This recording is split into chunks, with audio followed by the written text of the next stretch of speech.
وبركاته.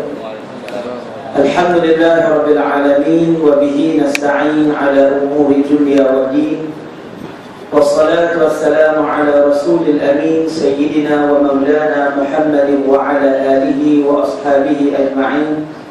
سبحانك لا علم لنا إلا ما علمتنا إنك أنت العليم الحكيم. رب اشرح لي صدري ويسر لي أمري واحلل عقدة من لساني يفقهوا قولي ولا حول ولا قوة إلا بالله العلي العظيم. Alhamdulillah, bersyukur kepada Allah Subhanahu wa taala dengan limpah kurnianya kita masih lagi diberi ruang dan peluang oleh Allah Subhanahu wa taala. Mudah-mudahan kita dirahmati oleh Allah. Ada jawatan puasa surau, jawatan puasa Tuan Imam yang menjadi imam pada malam ini, muslimin muslimat yang dirahmati Allah Subhanahu wa taala. Jadi terlebih dahulu minta maaf yang banyak, selalu witir baru tazkirah. Malam ni saya nak kena balik minta apa tu. Selalu kawasan Padang Serai mereka buat tazkirah 4 tazkirah. Kita faham jadi 4 tazkirah. Tak apa. Muslimin muslimat yang dirahmati Allah Subhanahu wa taala, bila kita sebut tentang Ramadan, maka tidak terlepas lari daripada satu firman Allah Subhanahu wa taala yang masyhur, yang selalu kita baca bila mana Ramadan datang menemui kita. Sebagaimana firman Allah Subhanahu wa taala, A'udzu billahi minasyaitonir rajim. Bismillahirrahmanirrahim. Ya ayyuhalladzina amanu kutiba 'alaikumus shiyam kama kutiba 'alal ladzina min qablikum la'allakum tattaqun. Wa qala Rasulullah sallallahu alaihi wasallam, man shama Ramadan imanan wa ihtisaban ghufira lahu ma taqaddama min dhanbihi. Wa qala aidan, man qama Ramadan imanan wa ihtisaban ghufira lahu ma taqaddama min dhanbihi. Atau kama qala sadaqa Rasulullah sallallahu alaihi wasallam. Dalam surah Al-Baqarah ayat 183 ini, Allah Subhanahu wa taala nak menjelaskan kepada kita tentang 3 perkara yang sangat penting yang mempunyai kaitan dalam kehidupan kita. Di antara maksud secara ringkas yang difirmankan oleh Allah Subhanahu wa taala, wahai orang-orang yang beriman, diwajibkan ke atas kamu berpuasa sebagaimana diwajibkan ke atas orang-orang sebelum daripada kamu. Mudah-mudahan kamu bertakwa kepada Allah Subhanahu wa taala.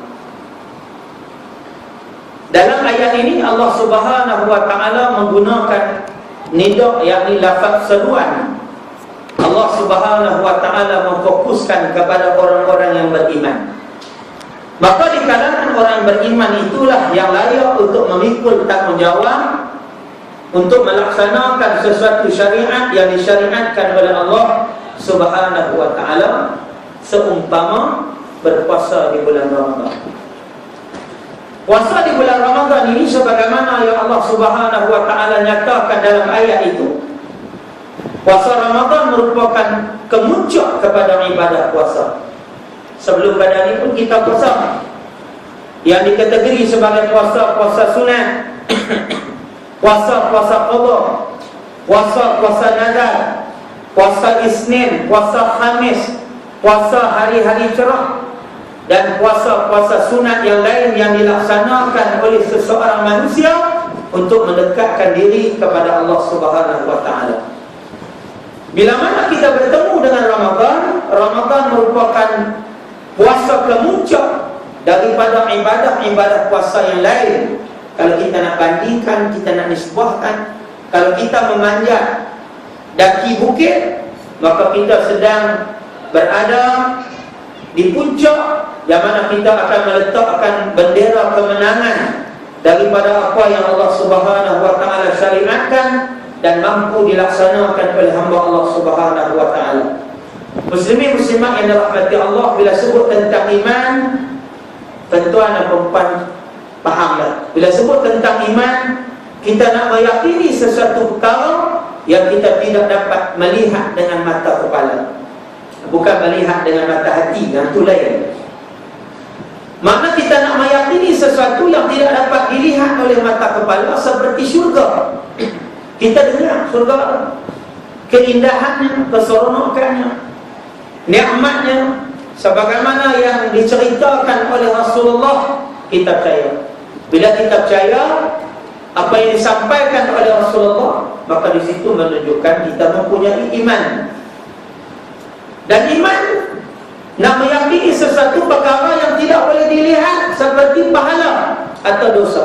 Begitu juga tentang neraka. Walaupun manusia tidak dapat melihat surga, tapi manusia sentiasa mencari apakah amalan-amalan yang boleh mendekatkan diri dia kepada Allah Subhanahu wa taala. Dengan amalan itu dia meletakkan pengharapan keredaan kepada Allah, supaya Allah Ta'ala masukkan dia dalam syurga. Begitu juga walaupun neraka dia tak pernah tengok, dia pernah dengar tentang azab, dia berasa takut tentang azab Allah, dia berusaha mencari apakah amalan perbuatan yang boleh menyebabkan bila mana dia melakukan amalan perbuatan tersebut, maka Allah Subhanahu wa taala mengumbar dia dalam neraka. Maka walaupun dia tak nampak, walaupun dia tak pernah jumpa, dia tak pernah tengok, tapi dia berasa nak masuk. Walaupun dia tak pernah tengok, tapi dia tak mau masuk. Kenapa? Kerana dia yakin. Bila dia yakin satu benda yang tidak dapat dilihat oleh mata kepala, maka itulah disebut keimanan. Begitu juga orang yang nak berpuasa berdasarkan ayat ini perlu kepada iman. Sebab tu dalam berita 2 hari lepas lebih kurang, buat kedai dalam hutan tu, makna duk rancang dah, bulan Syakban dah belajar lah. Buat kedai dalam hutan, kira nak masuk lorong pun orang tak tahu, kira lorong babi hutan. Siapa ada rumah tepi payah tahu, macam rumah saya ada tepi payah tahu, babi hutan banyak. Malam-malam dia main, dia lalu ni lorong kecil-kecil dia. Jadi siapa tak boleh tak jangka, kata ada dalam kedai, dia buat dalam 3 menu utama dia masak. Nasi goreng ayam, nasi goreng pataya, mi goreng. Orang menunggu masuk. Orang pasal tak. Kenapa? Di situ Allah Ta'ala nak membuktikan sebagai pengajaran. Adat dia tak? Ini cerita adat, kebiasaan manusia. Kalaulah kita tak puasa, tak puasa ni, cerita orang tak puasa. Balik rebus Maggi makan tak ada rumah lah. Rebus Maggi, buah telur 4-5 papan ya. Tapi pasal apa dia sengaja, dia nak buat juga walaupun dia tak puasa, dia berusaha berlumba-lumba nak beli secara terang-terangan. Kenapa? Allah nak membuktikan kepada kita, kepada orang yang mengikut tanggungjawab ini, bahawa di sana terdapat perbezaan di antara manusia yang mensyukuri akan nikmat keimanan dan manusia yang mengingkari akan nikmat keimanan. Di situ kita dapat tengok, bukan maknanya mereka tak beriman, tapi iman mereka tu dia sentuh dia jadi betul. Muslimin muslimat yang dirahmati Allah. Bila kita melihat kepada makna iman yang tidak dapat dilihat oleh mata kepala, begitu juga puasa, satu ibadah yang tidak dapat dilihat. Buka puasa sekali, nasi 4-5 pinggan, ayam 4-5 balai dah tu. Dia bangkit sup bersama dengan kita tak lalu makan, dia telan bong-bong. Tapi puasa kata wallahu a'lam, tak tahu. Anak kita ajar satu boleh tanya, cik puasa dah ni, nampak cergas sangat ni, apa tengok ayat lah timba apa Quran. Cik duk makan betul, boleh jadi lagu tu. Kenapa? Kerana ibadah puasa satu ibadah yang tak nampak, tak tahu. Tetapi kita berkeyakinan bahawa di kalangan orang-orang yang berani mengikut tanggungjawab syariat ini, maka mereka di kalangan orang-orang yang beriman kepada Allah Subhanahu wa taala. Kenapa? Daripada keimanan dia melakukan syariat yang disyariatkan oleh Allah, maka akan lahirlah mudah-mudahan wahtisaban. Kita mengharapkan daripada ibadah puasa yang kita laksanakan dengan diselit keimanan ini, kita digolongkan oleh Allah Subhanahu wa taala, la'allakum tattaqun. Kita akan memperolehi satu sifat yang disifatkan oleh Allah Subhanahu wa taala sebagai manusia yang bertakwa kepada Allah Subhanahu wa taala. Apa dia yang dikatakan manusia bertakwa kepada Allah? iaitu manusia yang senantiasa melakukan ketaatan kepada Allah, manusia yang sentiasa meninggalkan sesuatu larangan yang dilarang oleh Allah Subhanahu wa taala, maka hidup manusia itu akan menjadi umat yang berkualiti, menjadi hamba Allah yang berkualiti. Terhasil daripada mana? Terhasil daripada Ramadan, yang mana Ramadan ini madrasah tarbiyah, nak mendidik hati, jiwa, kalbu kita menjadi hamba yang sentiasa dekat dengan Allah Subhanahu wa taala. Di samping itu Allah Taala memperuntukkan kepada kita 30 malam untuk kita bermuhasabah, untuk kita memohon keampunan, untuk kita bermunajat kepada Allah. Di antara salah silap rahmat yang Allah Taala kurniakan kepada kita, mudah-mudahan Allah Subhanahu wa taala menjadikan kita di kalangan orang-orang yang sentiasa diberi hidayah dan taufik daripada Allah Subhanahu wa taala. Muslimin muslimat yang dirahmati Allah. Yang kedua, kalau kita melihat kepada makna sabdaan Nabi sallallahu alaihi wasallam, man shoma Ramadan, sesiapa yang berpuasa Ramadan, tak kira apa, kaya ke, miskin ke, gaji besar ke, gaji sikit ke, hang hitam ke, hang putih ke, hang rendah ke, hang tinggi ke, hang besar ke, hang kecil ke, maka dia berpuasa imanan, dengan penuh keimanan, wahtisaban, dan meletakkan pengharapan kepada Allah, ghufira lahu ma taqaddama min dhanbi, Allah Subhanahu wa taala ampun dosa-dosanya yang telah lalu. Dosa-dosa kecil, dosa-dosa besar, dia perlu bertaubat kepada Allah Subhanahu wa taala. Apa yang dimaksudkan oleh Rasulullah imanan? Ulama muhaddithin menakrifkan, meletakkan makna imanan, orang yang berpuasa itu ia meyakini akan janji-janji Allah Subhanahu wa taala. Sekiranya Allah Subhanahu wa taala menyatakan bahawa sekiranya kamu berpuasa dengan keimanan dan kamu melaksanakan ibadah itu dengan keimanan dan kamu meletakkan pengharapan kepada aku, redha di atas amalan yang kamu buat, maka Allah janjikan pahala, maka Allah janjikan surga. Kita berpuasa berdasarkan imanan, kita meyakini akan janji-janji Allah Subhanahu wa taala tanpa kita mempertikaikan sedikit pun apa yang diperintahkan oleh Allah Subhanahu wa taala. Walaupun kita letih, walaupun kita tak larat, walaupun kita dahaga, walaupun kita mengantuk kita dahaga, kita letih, kita tak larat, kita itu kerana kita memikul satu tanggungjawab menunaikan hak Allah Subhanahu wa taala, maka Allah Subhanahu wa taala menjanjikan raudhah, taman-taman syurga Allah Subhanahu wa taala. Begitu juga Nabi sebut pada hadis yang kedua, man qama Ramadan, dah kita puasa siang hari, malam hari, man qama Ramadan, sesiapa yang menghidupkan Ramadan. Main bayang tarawih pula, main selawat pula, tak gaduh tikai lah. Siapa nak buat 23 buat, siapa nak buat 8 buat. Yang nak tikai ni tak buat langsung. Kadang-kadang ni kaya ni tak ingin nak buat 23, mereka buat 8. Balik kamu rumah, tak bayar ha? Kau balik rumah tak sambung kau.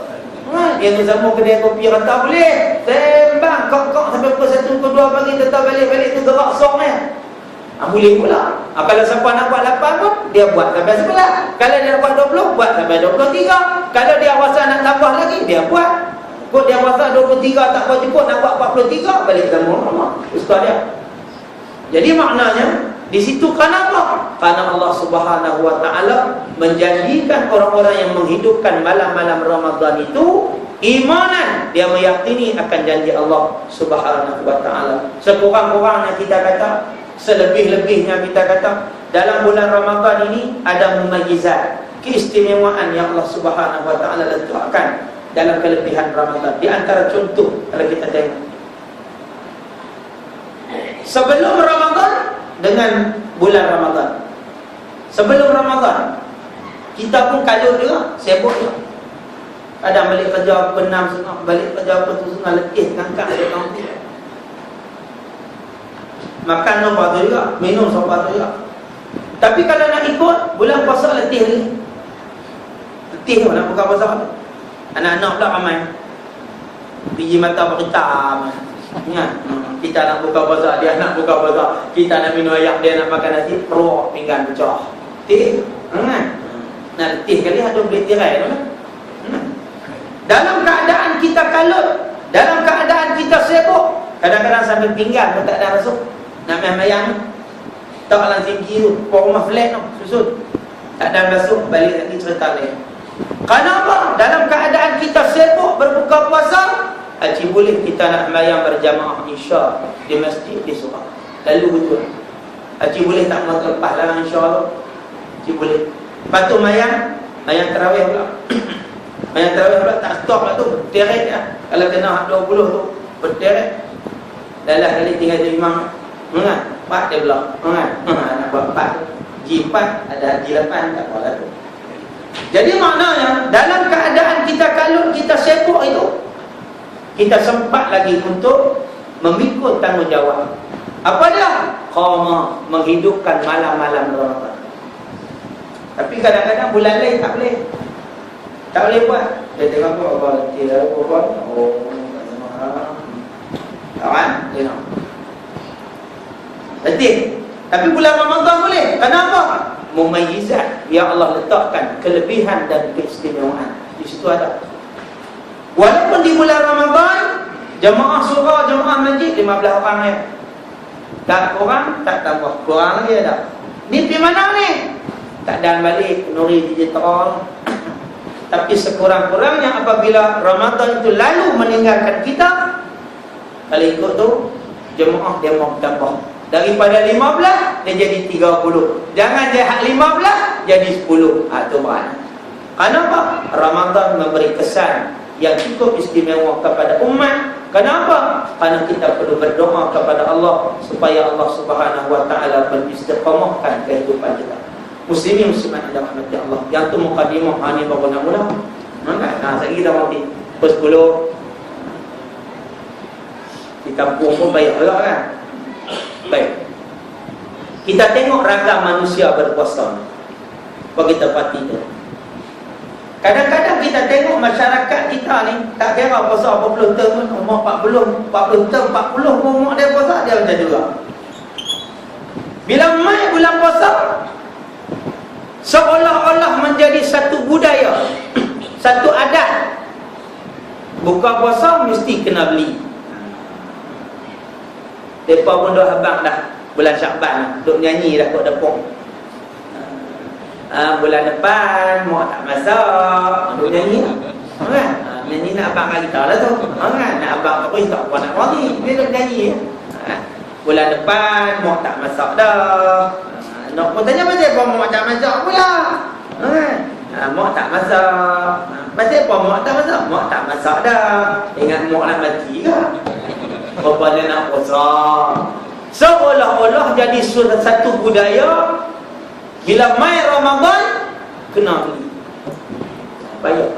Tak apa beli tak beli tu tak salah. Sagi orang hak jenis beli marah pula. Dah seolah-olah jadi budaya. Jadi budaya. Bila dia jadi budaya, maka bulan Ramadan ni kita nak tambah. Kalau ikut-ikut tu bulan Ramadan ni dia makin jimat lah perbelanjaan kita. Sebab tengah hari tak makan, pukul 8 tak makan. Orang kerja tahu pukul 8 tu tutup dah mi goreng kan. Mai pukul 10 kena nasi pula kan. Dia makan lalu tu kan. Balik kerja pukul 5 nonen cucuk dengan ayam kopi pula pukul 2 tu. Tak kena raya mi Bandung pula pukul 4. Berapa kali makan? Banyak kali kan. Tapi kalau ikut tu bulan Ramadan, bulan yang kita boleh jimat, tapi manusia dia jadi terbalik kuam. Budaya dia dah jadi satu budaya. Manusia berkunjung ke bazar-bazar Ramadan, memberi juadah untuk makan tak apa. Tetapi orang yang pergi bazar Ramadan, dia beli mengikut rambang mata. Rambang mata. Kita di luar bulan Ramadan kita beli tak ikut rambang mata. Kita ikut hati. Teringin nak makan sate, berdarah pi. Hari Khamis malam Jumaat kat Tizian Bahar. Pipi tengok hak tokek sate lalu jual tak ada. Hak kontu lah pakai kepiah lagi pun. Hak lain tu tengok rutu ya. Kan? Balik ngayak tu tak beli. Kenapa? Kerana hak dia nak beli tu tak ada. Balik main ke rumah ni anak-anak tanya pasal apa ayah tak beli sate. Hak orang selalu jual tak ada, hak beli lain tak mau.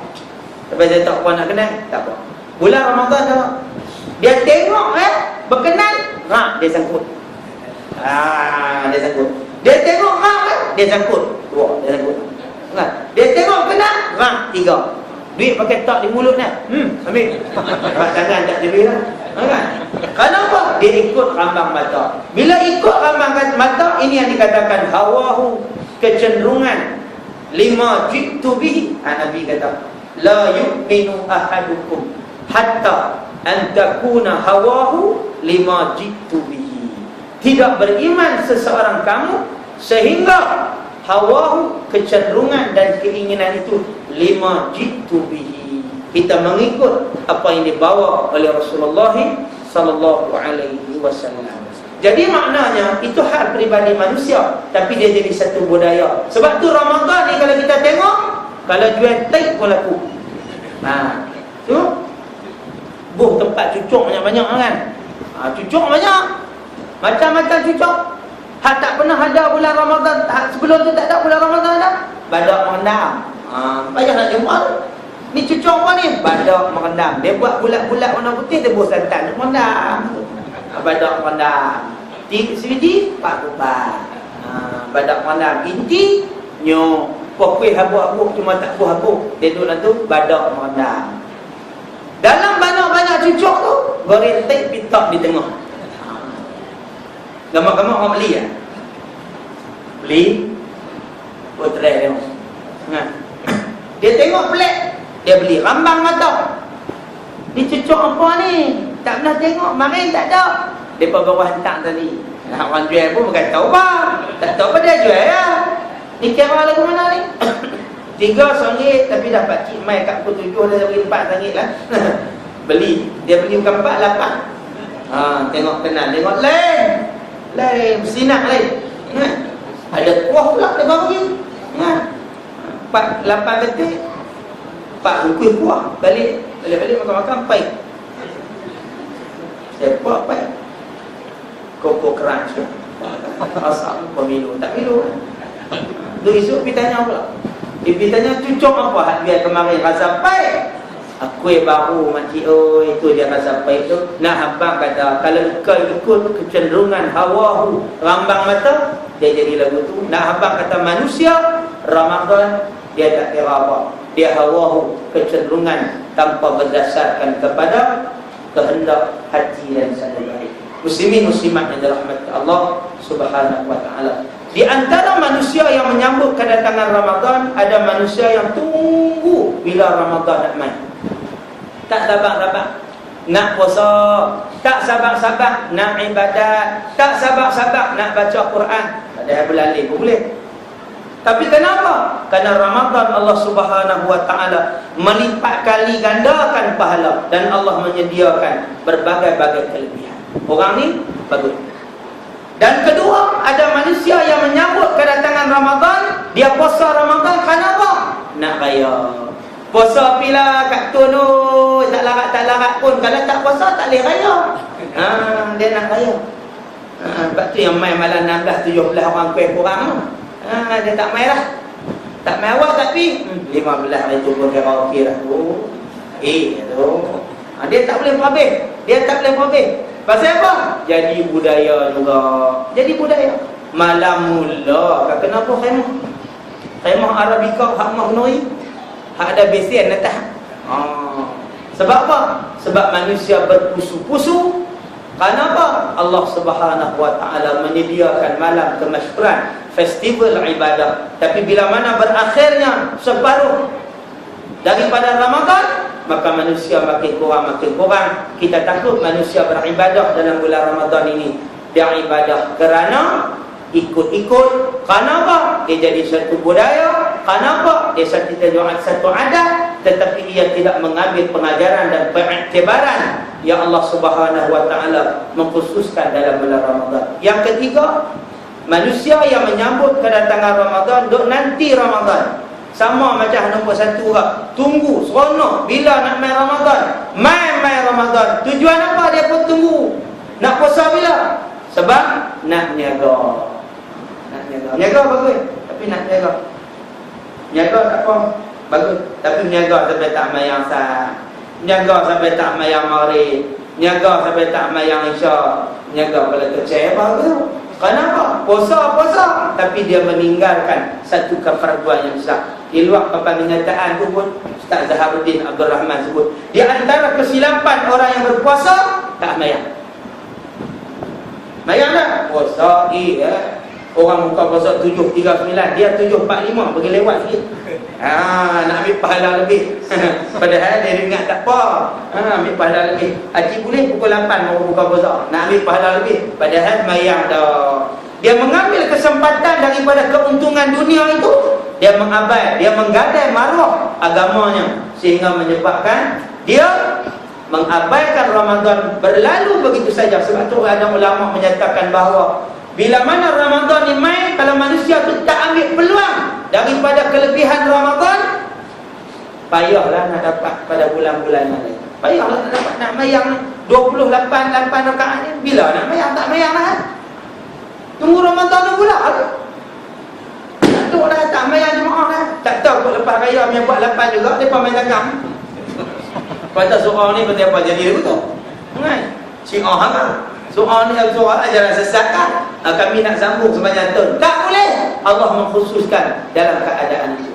Sebagai kesimpulannya, bahawa kita umat Islam hari ini, inilah kekuatan kita. Solat itu, kekuatan kita terhasil di mana? Bila mana kita membangunkan rumah-rumah Allah. Nabi sebut dalam satu hadis, bada'al islamu ghariban wa sayaudu kama bada'a ghariban fatuba lil ghuraba atau kama qala sadaqa Rasulullah sallallahu alaihi wasallam.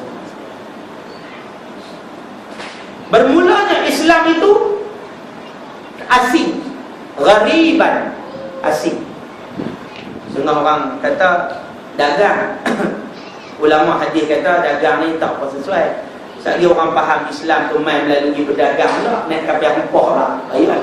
Kan? Ghariban maknanya di zaman ketika mana Rasulullah menyampaikan Islam, ketika mana Allah mewahyukan kepada Nabi, masyarakat Mekah tak boleh terima. Sebab benda tu terasing. Apa ni? Ajaran apa ni? Cara hidup apa ni? Kami tak nak dengar.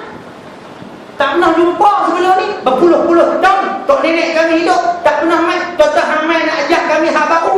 Dia dulu. Dia kakak nak berhenti memang dia darah dia. Kan? Pasal apa? Tak pernah. Lalu Nabi berusaha sehinggalah Allah Subhanahu wa ta'ala memerintahkan Rasulullah berhijrah ke Madinah. Ghariban, terasing. Orang tak kenal, orang tak mau. Itu dia. Orang tak mau. Orang buat duit begitu ya. Tengok tu. Orang buat begitu. Mereka macam kita buat tazkirah, ada orang tak suka pergi balik. Bukan di sini, di India tu. Ada di sini kan okey kan. Sedang orang ada marah kan. Marah dia. Dan buat alhamdulillah tak ada masalah, benda baik. Tiap apa? Benda baik. Ghariban, asing. Nabi kata apa? Wa sayaudu kama bada'a ghariban. Asing itu akan kembali zaman akhir zaman. Akhir zaman ni jadi lagu tu juga. Sebab agama ni Quran. Tak ada kuliah tanya, ustaz tak main ke? Tak cari ustaz ke? Ustaz main hang tak main. Ada sungguh. Tak macam tu. Duit ada, awak tak buat kuliah. Duk kutip sebulan 50, tak makan kat hampa. Buatlah kuliah. Bagi ustaz main, hampa tak main. Bukan di sini, di India. Hadis ni bagus. Kan?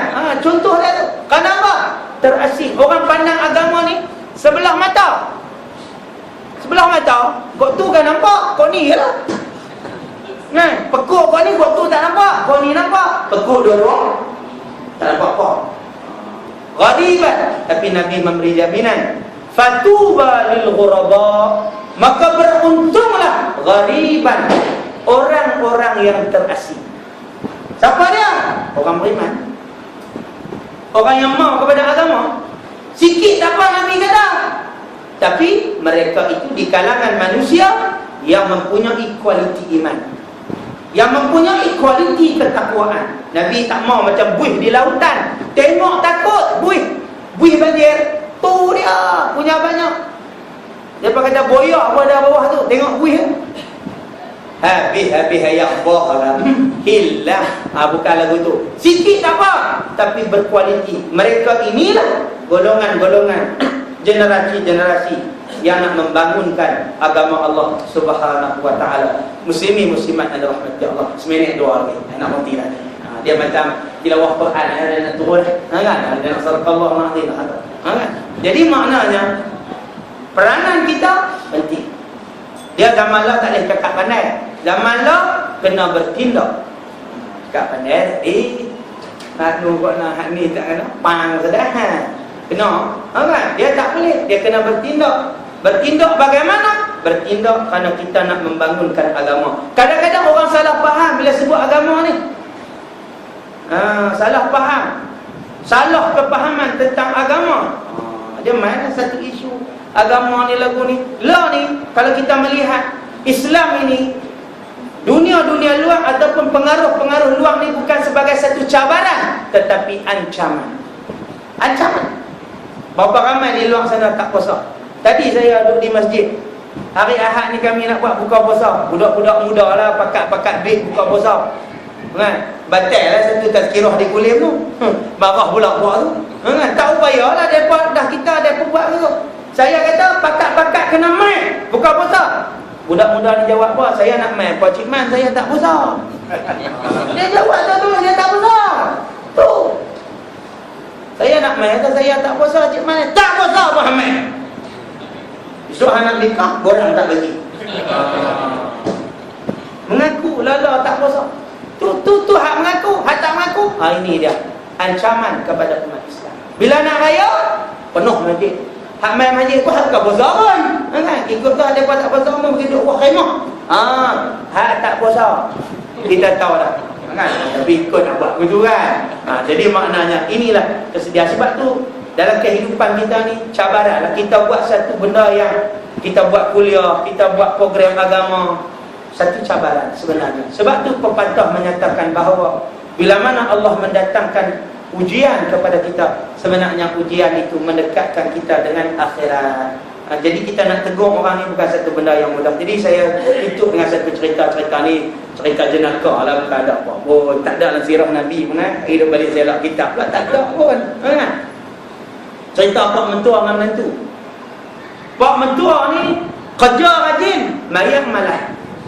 Mampu dapat Pak Mentua tu mampu. Jenah tarbiyah. Yang menantu pula mayang rajin, kerja tak mau. Hello. Kerja nak mayang kan, kerja tak mau. InsyaAllah Allah bagi rezeki. Kerja tak mau. Dia ada sujud sampai berlubang, sampai kapit tu, mayang kerja tak mau. Satu hari bulan puasa, bangkit makan sup, hujan turun. Nak pergi masjid tak boleh lah, hujan turun. Saya kata motor tak ada kereta, tak ada motor meet ya, motor to meet ya. Nak pergi pun tak. Yang Pak Mentua pula nak pergi motor tak boleh, kan ada hujan. Entah nak suruh cerah sampai matahari naik tu. Pak Mentua kata mari kita duduk saja, mari kita main dah. Tak apa tu cerah. Dam 7 minit. Kan? Dam 7 minit zaman dulu. Main. Pak Mentua kata hang mula dulu. Menantu pun mula tolak makan. Pak Mentua kata dok kira nak makan dah, kerja tak mau. Benar dah sebab hutang tu. Kan? Berhenti ya. Habis ngayak tu buah pun tak ada dah. Kan? Pak Mentua bapak melon, Pak Mentua cekaklah mayang pun tak benar. Dah ni pejam mata, tolak boleh pergi haji. Maidam umrah nak pergi lah pergi haji. Nantu kata haji nak pergi, mayang tak mau. Jadi maknanya dia betul lagi. Jadi insyaAllah saya nanti takat ni dulu. Jadi mudah-mudahan kita dirahmati Allah. Untuk diri saya dan diri muslimin muslimat dirahmati Allah sekalian, walaupun berakhir dari Ramadan, kita alhamdulillah kita bersokong, kita meletakkan diri kita supaya kita membangunkan rumah Allah Subhanahu Wa Taala, meramaikannya dengan majlis-majlis ilmu, dengan salat berjemaah. Mudah-mudahan kita digolongkan oleh Allah di kalangan orang beriman. Wa hadza bit taufiq wa billahi taufiq wal hidayah. Wassalamualaikum warahmatullahi wabarakatuh. Bismillahirrahmanirrahim. Alhamdulillahirabbil alamin wassalatu wassalamu ala asyrafil anbiya'i wal mursalin wa ala alihi wa sahbihi ajma'in. Allahumma nawwir qulubana ya Allah. Aqad bi rasulika Muhammadin sallallahu alaihi wasallam. wasallam. Walhamdulillah.